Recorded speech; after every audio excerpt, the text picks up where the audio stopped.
നാരായണം നമസ്കൃത്യ നരം ചൈവ നരോത്തമം ദേവീം സരസ്വതീം വ്യാസം തതോ ജയമുദീരേ. മഹാഭാരതം കഥകളുടെ പുതിയൊരു വീഡിയോയിലേക്ക് ഏവർക്കും സ്വാഗതം. ഞാൻ റിജു രാമൻ. മഹാഭാരതത്തിലെ രണ്ടാമത്തെ അധ്യായമായിട്ടുള്ള സഭാപർവത്തിലെ ദ്യൂതപർവം എന്ന് പറയുന്ന ഭാഗത്തെ കഥകളാണ് നമ്മൾ കേട്ടുകൊണ്ടിരിക്കുന്നത്. ദ്യൂതം എന്ന് പറഞ്ഞാൽ ചൂത്. അപ്പം ഈ ചൂതിൻ്റെ കഥ അത് മിക്കവാറുമുള്ള എല്ലാവർക്കും വളരെ സുപരിചിതമായിട്ടുള്ള ഒരു ഭാഗമാണ്. മഹാഭാരതത്തിൻ്റെ കഥയുടെ വലിയൊരു ടേണിംഗ് പോയിൻ്റാണ് ഇവിടെ സംഭവിക്കുന്നത്. പാണ്ഡവരും കൗരവരും തമ്മിലുള്ള ശത്രുത അതിൻ്റെ ഏറ്റവും ഉത്തുംഗ ശൃംഗത്തിലേക്ക് എത്തിയ ഒരു ഭാഗമാണിത്. അപ്പം ഇത് വളരെ നാടകീയമായിട്ടുള്ള ഒരുപാട് രംഗങ്ങൾ നിറഞ്ഞതാണ്. അതുകൊണ്ട് തന്നെ ധർമ്മ അധർമ്മ ചിന്തകളുടെ വലിയൊരു തുലാസനം, അതായത് ഒരു തൂക്കിനോക്കൽ ഇവിടെ നടക്കുന്നുണ്ട്. പലർക്കും പല പല അഭിപ്രായങ്ങളാണുള്ളത്. എന്തൊക്കെയാണെങ്കിലും കഥ മുന്നോട്ട് പോകണം. ചരിത്രം അത് എങ്ങനെയാണോ അത് അതേപടി തന്നെ നടക്കണം. അപ്പം അങ്ങനെയൊക്കെ തന്നെയാണ് അന്ന് കാര്യങ്ങൾ എങ്ങനെയാണോ നടന്നത് അതേപടി വ്യാസഭഗവാൻ എഴുതി വെച്ചു എന്നാണ് വിശ്വസിക്കപ്പെടുന്നത്. അപ്പം അത് ആ കഥകൾ ഒരു വ്യത്യാസവുമില്ലാതെ തന്നെ 1,00,000-ൽ പരം സംസ്കൃത ശ്ലോകങ്ങൾ അത് ഭഗവാൻ വ്യാസൻ എഴുതിയത് പൂർണ്ണമായിട്ടും മലയാളത്തിലേക്ക് ഗദ്യമായിട്ട് വിവർത്തനം ചെയ്തത് വിദ്വാൻ കെ പ്രകാശം എന്ന് പറയുന്ന ഒരു മഹത് വ്യക്തിയാണ്. ഒരുപാട് പ്രാവശ്യം മിക്കവാറുമുള്ള എല്ലാ വീഡിയോകളും ഞാൻ പറയുന്നതാണ്. അദ്ദേഹത്തിനുള്ളൊരു നന്ദിയാണ്. ഒരു പേര് കൂടുതൽ ആൾക്കാരിലേക്ക് എത്തട്ടെ എന്ന് വിചാരിച്ചിട്ടാണ്. അത് DC ബുക്സ് പ്രസിദ്ധീകരിച്ചിട്ടുണ്ട്. അതിനെ അടിസ്ഥാനപ്പെടുത്തിക്കൊണ്ടാണ് കഥകൾ പറഞ്ഞുകൊണ്ടിരിക്കുന്നത്. അപ്പം കഴിഞ്ഞൊരു വീഡിയോയിൽ നമ്മൾ ഈ ചൂതുകളിക്ക് വേണ്ടിയിട്ട് ശകുനിയുടെ നിർദ്ദേശപ്രകാരം ദുര്യോധനൻ ധൃതരാഷ്ട്രരെ നിർബന്ധിച്ചു. ധൃതരാഷ്ട്രർ വിതുരരെ തന്നെ ഈ ചൂതുകളിക്ക് വേണ്ടിയിട്ട് ഇവരെ ക്ഷണിക്കാൻ വേണ്ടിയിട്ട് പറഞ്ഞു വിട്ടു. യുധിഷ്ഠിരനെ ക്ഷണിക്കാൻ വേണ്ടിയിട്ട് പറഞ്ഞു വിട്ടു. അപ്പോൾ യുധിഷ്ഠിരൻ ഇത് നടക്കാൻ പോകുന്നത് എന്താണ്, അവിടെ കള്ളച്ചൂതായിരിക്കും നടക്കാൻ പോകുന്നതെന്നുള്ളതിനെ കുറിച്ചിട്ടൊക്കെ വ്യക്തമായിട്ട് അറിയാം. പക്ഷെ ഒരു രാജാവിനെ യുദ്ധത്തിനോ ചൂതിനോ വെല്ലുവിളിച്ചു കഴിഞ്ഞു കഴിഞ്ഞാൽ അതിൽ നിന്നും പിന്മാറുന്ന രാജധർമ്മമല്ല എന്നുള്ള ധർമ്മം മുറുക്കെ പിടിച്ചുകൊണ്ട് അന്ന് യുധിഷ്ഠിരൻ പറഞ്ഞിട്ടുണ്ടായിരുന്നു, ശകുനിയുമായിട്ട് ഞാൻ കളിക്കില്ല, പക്ഷെ അവൻ എന്നെ വെല്ലുവിളിച്ചു കഴിഞ്ഞാൽ അവനോട് ഞാൻ കളിക്കാതിരിക്കേയില്ല എന്ന് പറഞ്ഞിട്ടുണ്ടായിരുന്നു. പന്തയം വെച്ചിട്ടുള്ള കളിയാണെന്ന് നേരത്തെ തന്നെ അറിയാമായിരുന്നു. അപ്പോൾ ഇത് വിധി പോലെ സംഭവിക്കട്ടെ എന്നുള്ള ഒരു ഭാവത്തോടു കൂടി തന്നെയാണ് യുധിഷ്ഠിരനും അനുജന്മാരും ദ്രൗപദിയോടൊപ്പം ഹസ്തിനപുരത്തിലേക്ക് എത്തുന്നത്. അങ്ങനെ അവിടെ ഒരു രാത്രി തങ്ങിയതിന് ശേഷം പിറ്റേ ദിവസം ചൂതുകളി ആരംഭിച്ചു. ചൂതുകളി ആരംഭിച്ച് ആദ്യം സ്വത്ത് വെച്ചിട്ടാണ് കളി തുടങ്ങിയത്. ഖജനാവിലുള്ള സ്വത്തെല്ലാം വെച്ച് കളിച്ചു. അത് ചൂതുകളിയിൽ യുധിഷ്ഠിരൻ പരാജയപ്പെട്ടു. വീണ്ടും വെച്ചിട്ട് രാജ്യം മുഴുവനും അത് പണയത്തിലാക്കി. അങ്ങനെ കിട്ടിയിട്ടുള്ള അന്ന് രാജസൂയത്തിൽ കിട്ടിയ മുഴുവൻ ധനവും പണയം വെച്ചിട്ട് അത് മുഴുവനും നഷ്ടപ്പെട്ടു. കാരണം വെച്ചാൽ ചൂതുകളിയിൽ കള്ളച്ചൂതിനെ ജയിക്കാൻ വേണ്ടിയിട്ടുള്ള പ്രാപ്തി ഈ യുധിഷ്ഠിരനില്ല. എന്നാലും വീണ്ടും വീണ്ടും ഈ ശകുനിയുടെ വെല്ലുവിളി കേട്ടുകൊണ്ട് വീണ്ടും വീണ്ടും കളിച്ചുകൊണ്ടിരിക്കുകയായിരുന്നു. അങ്ങനെ ഓരോന്നോരോന്നായിട്ട് നഷ്ടപ്പെടാൻ വേണ്ടിയിട്ട് തുടങ്ങി. മുഴുവനും നഷ്ടപ്പെട്ടു. ഗ്രാമങ്ങൾ നഷ്ടപ്പെട്ടു, ജനങ്ങൾ നഷ്ടപ്പെട്ടു, എല്ലാം നഷ്ടപ്പെട്ടു. ഉടുത്തിരുന്ന വസ്ത്രവും അതിനോടൊപ്പം തന്നെ ആഭരണങ്ങളും ഒക്കെ നഷ്ടപ്പെട്ടു. അതിനുശേഷം പിന്നെ അവൻ്റെ വെല്ലുവിളി വീണ്ടും തുടർന്നു. അനുജന്മാരില്ലെന്ന് ചോദിച്ചു. അങ്ങനെ ആദ്യം നകുലനെ പണയം വെച്ചു, പിന്നെ സഹദേവനെ പണയം വെച്ചു, അതിനുശേഷം പിന്നെ അർജുനെയും ഭീമനെയും പണയം വെച്ചു. അങ്ങനെ ഇതുവരെയാണ് നമ്മൾ കഴിഞ്ഞൊരു വീഡിയോയിൽ നമ്മൾ കണ്ടത്. അതിനുശേഷം വീണ്ടും ശകുനി വെല്ലുവിളിച്ചു. അപ്പം യുധിഷ്ഠിരൻ പറഞ്ഞു, ഇനി ഞാൻ മാത്രമേ ഉള്ളൂ പണയം വെക്കാൻ വേണ്ടിയിട്ട്, ഞാനും എന്നെ പണയം വെച്ചിട്ട് കളിക്കുകയാണ്. ഞാൻ തോറ്റു കഴിഞ്ഞാൽ എൻ്റെ അനുജന്മാരെ പോലെ തന്നെ ഞാനും ദാസ്യവൃത്തിക്ക് വേണ്ടിയിട്ട് ഇറങ്ങും എന്ന് പറഞ്ഞുകൊണ്ട് പണയം വെച്ചു. ആ കളിയിലും കരുതിക്കൂട്ടി ശകുനി ആ കള്ളക്കളി കളിച്ചിട്ട് ആ കളിയിലും യുധിഷ്ഠിരൻ ദയനീയമായി പരാജയപ്പെട്ടു. യുധിഷ്ഠിരൻ ഇവരുടെ ദുര്യോധനൻ്റെ അടിമയായിട്ട് മാറി, അല്ലെങ്കിൽ ദാസനായിട്ട് മാറി. അത് ഈ കളി കണ്ടു കഴിഞ്ഞപ്പോൾ ശകുനിക്ക് പിന്നെയും ദുരുദ്ദേശം ബാക്കി കിടക്കുകയാണ്. ശകുനി പറഞ്ഞു, നിന്റെ ധനം മുഴുവൻ തീരുന്നതിന് മുമ്പ് നീ നിന്നെ സ്വന്തമായിട്ട് പണയം വെച്ചത് ശരിയായില്ല. ഇനി നിനക്ക് ഭാര്യയുണ്ടല്ലോ, അവളെ നീ എന്താണ് പണയം വെക്കാത്തതെന്ന് ചോദിച്ചു. അപ്പം ഇത് കേട്ട് കഴിഞ്ഞപ്പോൾ യുധിഷ്ഠിരൻ്റെ കണ്ണൊക്കെ നിറഞ്ഞു. യുധിഷ്ഠിരൻ എൻ്റെ പാഞ്ചാലി എന്ന് പറഞ്ഞുകൊണ്ട് പാഞ്ചാലിയുടെ അംഗസൗഷ്ഠവവും അതോടൊപ്പം തന്നെ സ്വഭാവ സവിശേഷതകളും ഒക്കെ അവിടെ ഇരുന്ന് വർണ്ണിക്കുന്നുണ്ട്. വർണ്ണിച്ചതിന് ശേഷം പറഞ്ഞു, ഞാൻ അവളെയും പണയം വെക്കുകയാണെന്ന് പറഞ്ഞു. അപ്പം ഇത് കേട്ട് കഴിഞ്ഞപ്പോൾ സഭയിലെ വൃദ്ധജനങ്ങൾ ഇരുന്ന ഭാഗത്തു നിന്നൊക്കെ ദുഃഖം നിറഞ്ഞ വലിയ ശബ്ദങ്ങൾ ഉയരാൻ വേണ്ടിയിട്ട് തുടങ്ങി.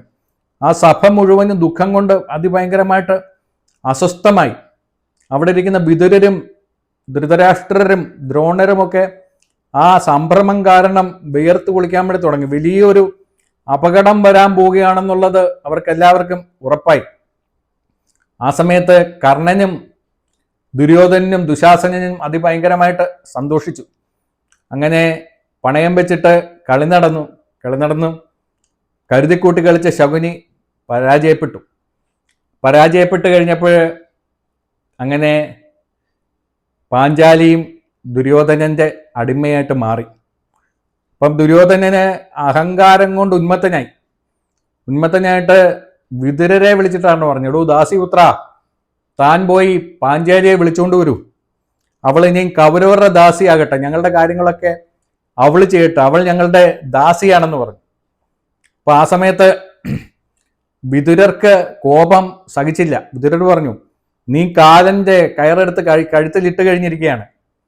നിന്റെ മുകളില് വായിലൂടെ വിഷം ചീറ്റുന്ന സർപ്പങ്ങള്, നാഗങ്ങൾ നിന്റെ തലയ്ക്ക് മുകളില് പത്തി വിടർന്ന് നിൽക്കുന്നത് ദുഷ്ടാ, നീ കാണുന്നില്ല? നിന്റെ കാലം ഏകദേശമൊക്കെ തീരാറായി. നീ കിടന്ന് പട്ടി കുരയ്ക്കുന്നത് പോലെയൊക്കെയാണ് നീ കിടന്ന് കുരയ്ക്കുന്നത് പോലെ ഈ പാണ്ഡവർ കിടന്ന് കുരയ്ക്കില്ല. പക്ഷേ അവരൊന്ന് തുനിഞ്ഞിറങ്ങിക്കഴിഞ്ഞാൽ നിന്റെ കാര്യത്തില് തീരുമാനമാകും. ദുര്യോധന, ഹീനായിട്ടുള്ള നീ എൻ്റെ വാക്കുകളൊന്നും കേൾക്കുന്നില്ല, നിന്റെ അവസാനം ഏകദേശമൊക്കെ അടുക്കാറായി എന്ന് വിതുരര് പറഞ്ഞു. അപ്പം അഹങ്കാരവും ആ ജയത്തിലുള്ള അതിഭയങ്കരമായിട്ടുള്ള ഉന്മത്തതയും കൊണ്ട് ഈ ദുര്യോധനൻ അവിടെ ഉണ്ടായിരുന്ന സൂതപുത്രനായിട്ടുള്ള പ്രതിഗാമിയെ വിളിച്ചിട്ട് പറഞ്ഞു, എടോ നീ ഒന്നും പേടിക്കണ്ട, ഇവിടെ ഇരിക്കുന്ന ഭീമനൊക്കെ നമ്മുടെ അടിമയാണ്, അതുകൊണ്ട് നീ പോയിട്ട് പാഞ്ചാലിയെ ഇങ്ങോട്ട് കൂട്ടിക്കൊണ്ട് വരാൻ പറഞ്ഞു. അപ്പൊ പ്രതിഗാമി ആ അന്തഃപുരത്തിലേക്ക് കയറിയത് സിംഹക്കൂട്ടിലേക്ക് നായ കയറുന്നത് പോലെ പേടിച്ചാണെന്നാണ് പറയുന്നത്. പിന്നെ സൂതപുത്രൻ അവിടെ ചെന്നിട്ട് പറഞ്ഞു, ഭവതി ഇപ്പോൾ അടിമയായിരിക്കുകയാണ്, ചൂതുകളിയില് അങ്ങയുടെ ഭർത്താവ് അങ്ങയെ പണയം വെച്ചു, അതുകൊണ്ട് ഭവതി ഇപ്പോൾ ഈ അവിടുത്തെ ദുര്യോധനന്റെ ദാസിയായിരിക്കുകയാണ്, അതുകൊണ്ട് ഭവതി ഇപ്പോഴ് എൻ്റെ കൂട്ടത്തിൽ വരണം എന്ന് പറഞ്ഞു. അപ്പൊ ഇത് കേട്ടിട്ട് ദ്രൗപദിക്ക് ദേഷ്യവും സങ്കടവും സഹിക്കാൻ വേണ്ടിയിട്ട് പറ്റിയില്ല. അപ്പൊ പറഞ്ഞു, ആ മൂഢനായിട്ടുള്ള രാജാവ് എന്താണ് ചെയ്തത്? രാജാവ് എല്ലാം പണയം വെച്ചിട്ടാണോ എന്നെ പണയം വെച്ചതെന്ന് ചോദിച്ചു.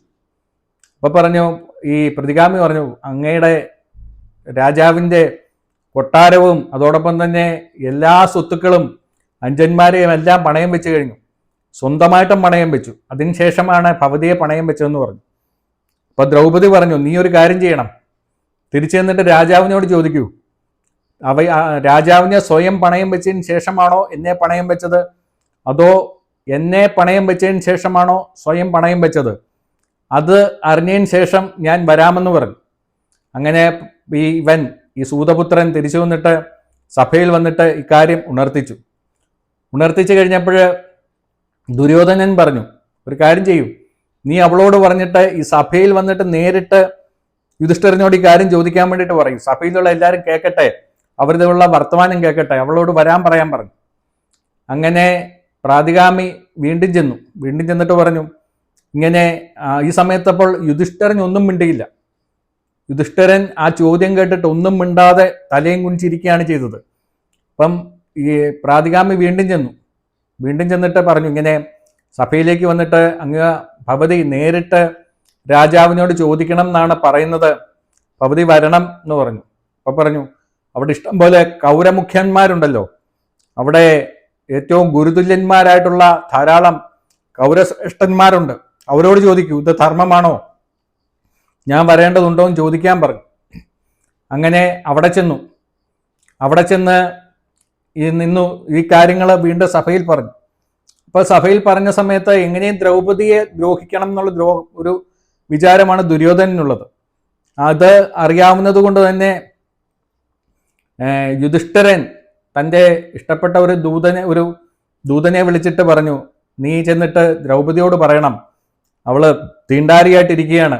ആ തീണ്ടാരിയായിട്ടിരിക്കുന്നവള് ഒറ്റ വസ്ത്രവും ധരിച്ചുകൊണ്ട് നേരെ വന്നിട്ട് സഭയിൽ വന്ന് നിൽക്കണം. അപ്പം അവിടെ വെച്ച് ധൃതരാഷ്ട്രരുടെ മുമ്പിൽ വന്നിട്ട് നീ നിൽക്കണം. അപ്പം നീ ധൃതരാഷ്ട്രയുടെ മുമ്പിൽ അങ്ങനെ വന്ന് നിൽക്കുന്ന കാണുമ്പോൾ സഭയിലുള്ള എല്ലാവരും നിനക്ക് അനുകൂലമായിട്ട് നിൽക്കും, എല്ലാവരും ധൃതരാഷ്ട്രർക്ക് പ്രതികൂലമാവുമെന്ന് പറഞ്ഞു. അപ്പം ഇത് അങ്ങനെ ചെന്ന് ഒരു ദൂതൻ ചെന്ന് പറഞ്ഞു. ഇതേ സമയത്ത് തന്നെ പ്രാതികാമ്യെ വീണ്ടും ദുര്യോധനൻ പറഞ്ഞു വിടാൻ വേണ്ടിയിട്ട് നോക്കി. പക്ഷെ പ്രാതികാമി വിവശനായിട്ട് പോകാൻ മടിച്ചു നിന്നു. ഇത് കണ്ടിട്ട് ദുര്യോധനൻ പറഞ്ഞു, ഈ പേടിത്തൊണ്ടന് ഇവന്മാരെ പേടിയാണെന്ന് തോന്നുന്നു, അതുകൊണ്ട് ദുശാസന നീ പോയിട്ട് അവളെ ഇങ്ങോട്ട് പിടിച്ചുകൊണ്ട് വരാൻ പറഞ്ഞു, വന്നില്ലെങ്കിൽ പിടിച്ചുകൊണ്ട് വരാൻ പറഞ്ഞു. അങ്ങനെ ദുശാസനൻ അഹങ്കാരത്തോടു കൂടിയിട്ട് ആ മണ്ഡപത്തിലേക്ക് അന്തപുരത്തിലേക്ക് എന്നിട്ട് പറഞ്ഞു, എടി ദാസി നീ എൻ്റെ കൂടെ ഇപ്പം വരണം എന്ന് പറഞ്ഞു.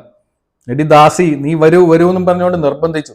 അപ്പൊ ദുശാസനന്റെ മട്ടും ഭാവവും കണ്ടിട്ട് ഈ ദ്രൗപദി പേടിച്ചുകൊണ്ട് മുഖവും പുത്തിക്കൊണ്ട് നിലവിളിച്ചുകൊണ്ട് അവരുടെ വൃദ്ധസ്ഥമായിട്ടുള്ള സ്ത്രീകൾ താമസിക്കുന്ന അന്തപുരത്തിന്റെ ഭാഗത്തേക്ക് ഓടിയ സമയത്ത് ദുശാസനൻ പുറകെ ഓടി ചെന്നിട്ട് അവളുടെ ആ ചുരുണ്ട നീണ്ട ആ കാർക്കൂന്തലിൽ മുടിയിൽ ചുറ്റിപ്പിടിച്ച് ആ രാജസൂയത്തിന്റെ തീർത്ഥം കൊണ്ട് നനഞ്ഞ അവളുടെ പുണ്യമായിട്ടുള്ള ആ മുടിയിൽ അവൻ പിടിച്ചു വലിച്ച് ഒരു കൊടുങ്കാറ്റിൽപ്പെട്ട വാഴ ഉലയുന്നത് പോലെ പാഞ്ചാലി ഉലഞ്ഞു എന്നാണ്. എന്നിട്ട് അവളുടെ മുടിയിൽ കുത്തി വലിച്ചു പിടിച്ചുകൊണ്ട് അവള് സഭയിലേക്ക് കൊണ്ടുവരാൻ വേണ്ടിയിട്ട് ഒരുങ്ങി.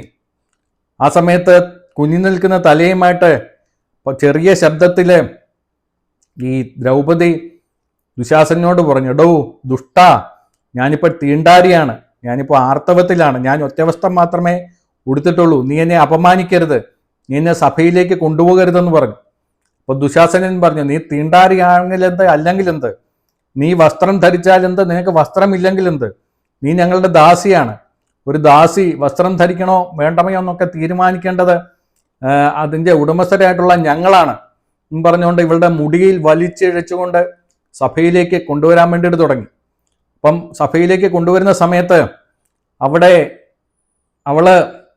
അവനോട് പറഞ്ഞു, ദുഷ്ടാ നീ എന്നെ വിടൂ എന്ന് പറഞ്ഞു. പക്ഷേ ദുശാസനന്റെ ഭാഗത്തുനിന്ന് യാതൊരു ദയയും ഉണ്ടായില്ല, പിടിച്ചു വലിച്ചുകൊണ്ടിരുന്നു. ആ സമയത്ത് ഭഗവാനെ കൃഷ്ണ, ഭഗവാനെ നാരായണ, എന്നെ രക്ഷിക്കണേ എന്നുള്ള ഒരു നിലവിളിയാണ് ദ്രൗപദിയുടെ ഉള്ളിൽ നിന്നും ഉണ്ടായത്. അങ്ങനെ അവളെ സഭയിലേക്ക് ആനയിക്കപ്പെട്ടു, ഒറ്റ വസ്ത്രം മാത്രം കൊടുത്തുകൊണ്ട്.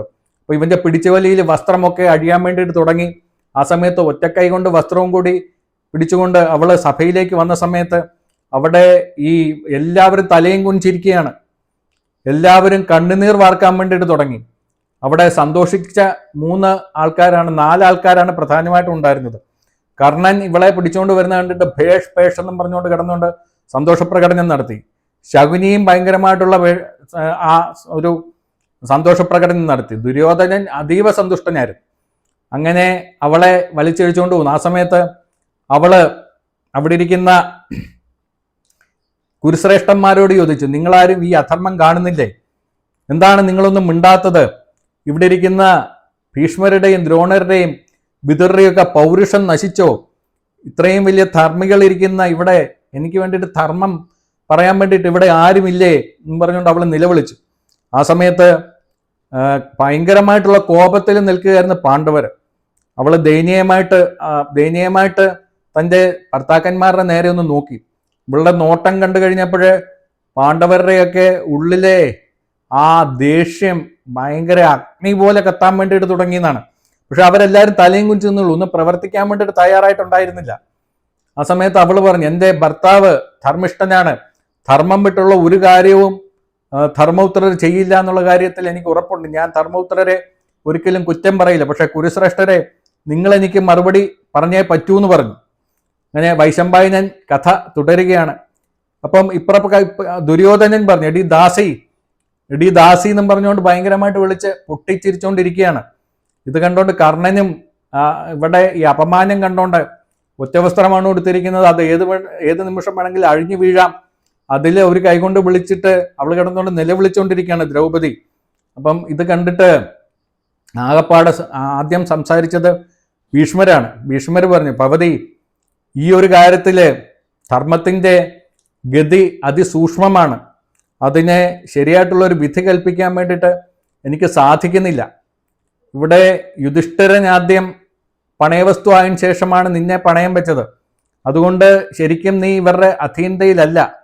പക്ഷേ ഒരു പുരുഷൻ പണയത്തിലാകുമ്പോൾ സ്വാഭാവികമായിട്ടും അവൻ്റെ ഭാര്യയും പണയത്തിലാകും. അതുകൊണ്ട് നീ ഇപ്പോൾ ഇവരുടെ അധീനതയിലായി എന്ന് എനിക്ക് പറയേണ്ടി വരും.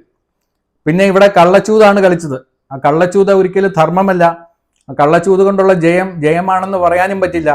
അതുകൊണ്ട് ശരിക്കും അവർ ജയിച്ചിട്ടില്ല. പക്ഷേ ഇത് കള്ളച്ചൂതാന്ന് അറിഞ്ഞുകൊണ്ട് തന്നെയാണ് യുധിഷ്ഠിരൻ ഇവിടെ കളിക്കാൻ വേണ്ടിയിട്ട് ഇറങ്ങിയത്. അതുകൊണ്ട് അത് ഒരിക്കലും അങ്ങനെ നോക്കുമ്പോൾ ആ തോൽവി തന്നെയാണ്. തന്നെയല്ല, ആ തോറ്റു പോയി എന്നുള്ള കാര്യം യുധിഷ്ഠിരൻ സമ്മതിച്ചിട്ടുമുണ്ട്.